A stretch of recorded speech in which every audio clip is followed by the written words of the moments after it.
అందరికీ నమస్కారం. నేను వినేహ గొనెల. ఇవాల్టి వీడియోలో పాస్తా అయితే చేసుకున్నాం అనమాట. దానికోసం ఫస్ట్ అయితే నేను ఈ మ్యాక్రోనీస్ ఆర్ పాస్తా బాయిల్ చేసేసుకుంటున్నాను.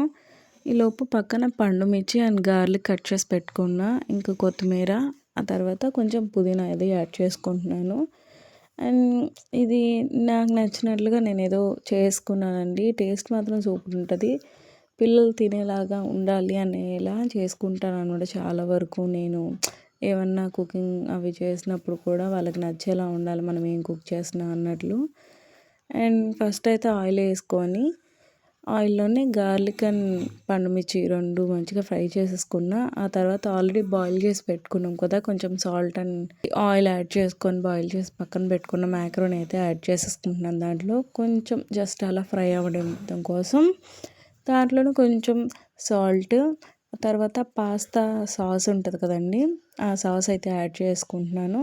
చాలా తక్కువే, మరీ ఎక్కువ కాదు. ఆ తర్వాత కొంచెం టొమాటో సాస్ అది యాడ్ చేసుకున్నాను. పాస్తా సాసు టొమాటో సాసు రెండు యాడ్ చేసుకున్న తర్వాత మంచిగా మిక్స్ అయితే చేసేసుకుంటున్నాను. కొంచెం సాల్ట్ కూడా యాడ్ చేసుకున్నాను కదా, ఇవన్నీ కలిసే వరకు మంచిగా మిక్స్ చేసుకుంటున్నా.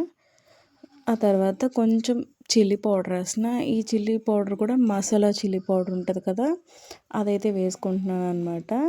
ఇవన్నీ మంచిగా ఫ్రై అవనిద్దాం. ఇవి మంచిగా ఫ్రై అయిపోయిన తర్వాత లాస్ట్లో కొంచెం కొత్తిమీర అండ్ పుదీనా వేసుకొని మనం సర్వ్ చేసుకున్నామంటే మన డిష్ అనేది రెడీ అయిపోతుంది.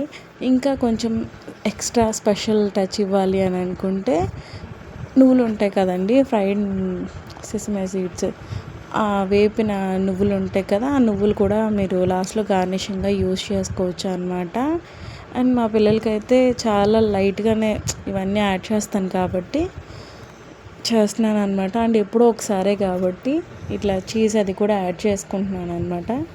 ఈ చీజ్ యాక్చువల్గా విడివిడిగా ఉండింది, నేను డీప్లో పెట్టేశాను. దాన్ని ఇట్లా మర్చిపోయా, వెంటనే తీసి కొంచెం తురమాల్సింది చేయలేదన్నమాట. సర్లే ఎట్లా మెల్ట్ అయిపోతుంది కదా అనేసి అని చేత్తో ఇట్లా స్మాష్ చేసి వేసేసాను.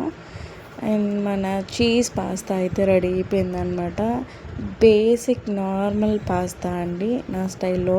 చాలా అంటే చాలా బాగా అనిపించింది మా పిల్లలకి. మెయిన్గా నేను నా పిల్లలు మేము ఇష్టంగా తినేలా ఉండాలి.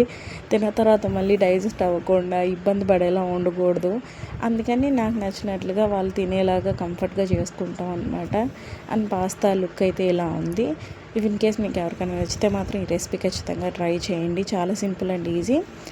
రెసిపీ ఎలా ఉంది కామెంట్ సెక్షన్లో షేర్ చేయండి. అండ్ ఈ వీడియో అందరికీ నచ్చిందని అనుకుంటున్నా. Thank you so much for watching.